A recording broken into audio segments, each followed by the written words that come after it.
the FTX fiasco. Everybody's talking about it, but not like we are. We have inside information. No, we don't, but we've got some interesting takes. So, Rockosaurus, why don't you kind of lead us off with a synopsis on what happened?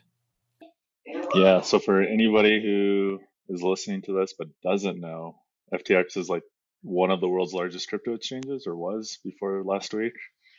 They were based out of the Bahamas. They had a U.S. arm, um, and it was headed by a guy by the name Sam Bankman-Fried, SBF for short. And so last Sunday, Binance said that they were going to sell a lot of their FTT token. So FTX had put out their own token. They called it FTT. Binance said that they were going to start selling it. Totally normal.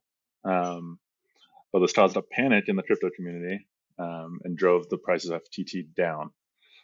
And so while this was happening, people started pulling all their money out of FTX on Sunday. So it triggered a bank run. So panic induced panic. And then by, was it Monday, FTX was asking for a bailout.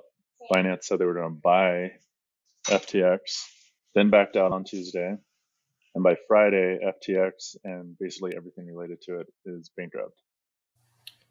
Yeah, well, that sounds pretty bad. And I think a lot of people were surprised by this because SBF seemed legit. Actually, it's interesting because we do know some people in the, I guess you call it Web 2, but in the exchange business that were doing dealings with FTX.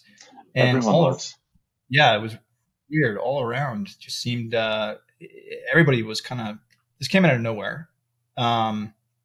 So now all of crypto is tanking, it looks like, and Bitcoin's hitting new lows. John, what do you think? What does this look like for, the next couple weeks, months? What are the second, third, fourth order consequences? So there's there is a few consequences.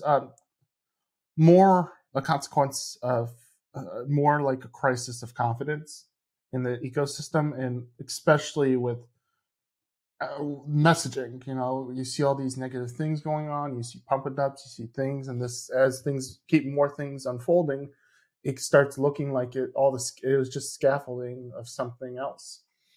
And at least in FTX's case, they pretty much were so over leveraged that, Sam Bankman-Fried made a comment to Congress about how, you had these financial instruments that were, derivatives of another instrument. They were betted against, over leveraged, all these different components. And it's literally the same thing he did.